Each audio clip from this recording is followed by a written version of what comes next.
काम केलं आणि 18 पगड जातीला समान न्याय देण्याचं काम, समान संधी देण्याचं काम त्या ठिकाणी छत्रपती शिवाजी महाराजांनी केलं.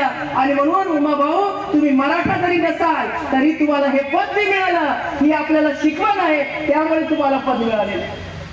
हे लक्षात घ्या.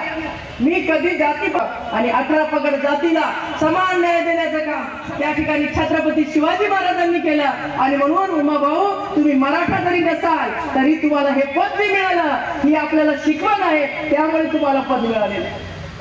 हे लक्षात घ्या. मी कधी जातीपातीचं राजकारण केलं नाही. माझ्याकडे आला मी केलं. हा, मला अभिमान आहे, मी मराठा समाजाची आहे, मी करेल. पण शरद भाऊनी मला सांगून बघितलं आणि शरद भाऊला एका महिन्यामध्ये 2 कोटी रुपये समाजाच्या सभागृहासाठी मी देऊ केले. आणि मग उमाभाऊनी तो उपक्रम हातामध्ये घेतला. त्यांच्या समाजामध्ये एक महिला होती, तिला मला वाटतं की ते 50-60 हजाराची मदत सुद्धा त्यांनी त्या ठिकाणी केली. म्हणून या वाढदिवसाच्या निमित्ताने उमाभाऊचं परत एकदा अभिनंदन मी करतो. खऱ्या अर्थाने राजेंद्र भाऊ मुखरे असतील, उमाभाऊ असतील, शरद भाऊ महेश असतील किंवा या मंचावर बसलेला प्रत्येक व्यक्ती असेल, यांनी सगळ्यांनी मला फार सहकार्याने सपोर्ट दिलेला.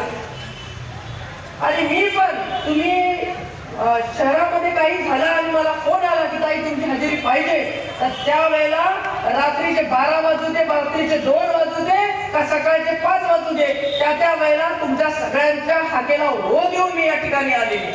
आणि म्हणून या ठिकाणी मी सांगू इच्छिते की खऱ्या अर्थाने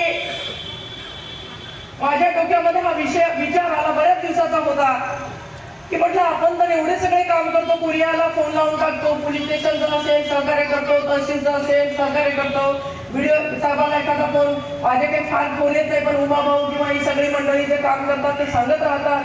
पण मी म्हटलं आपण एक दुर्लक्षित समाज आहे असं म्हणून किंवा व्यक्ती आहेत की त्यांना आपण कुठे मदत केल्यासारखं होत नाही. कारण रोटरी क्लब असेल किंवा डॉक्टर्स असोसिएशन असेल किंवा शरद भाऊ असतील, या सगळ्यांनी त्या पद्धतीची मदत केली, पण शासकीय लेवलची मदत पोहोचवण्याचं काम आजपर्यंत दिवंगासाठी कोणी केलं नाही. आणि मग मी या खात्याचे कॅबिनेट मंत्री जे आहेत ते कॅबिनेट मंत्री आणि मी मागच्या जवळजवळ, ते तर माझ्यापेक्षा एक टर्म सिनियर आहे, त्यांची 6वी टर्म आहे, माझी 5वी टर्म आहे. आणि त्याच्यामुळे त्यांच्यासोबत नेहमी माझं बोलणं व्हायचं, बसणं व्हायचं, चर्चा व्हायच्या. सगळ्या ते मध्य प्रदेशचे असल्यामुळे आम्ही बोलायचं, बसायचं ट्रेनमध्ये. त्या काळामध्ये 5-7 मध्ये आम्ही राजधानी एक्सप्रेसने यायचो, त्यावेळेला ते सोबत असायचे. कधी प्लॅटफॉर्ममध्ये काय अडचण आली तर लगेच ते मदत पण आम्हाला त्या ठिकाणी करायचे. और मैं क्यों काम लेना चाहती, क्यों करना चाहती हूँ कि मुझे पता है कि मेरे मंत्री जी मुझे उसमें तात्काळ रिलीफ देंगे.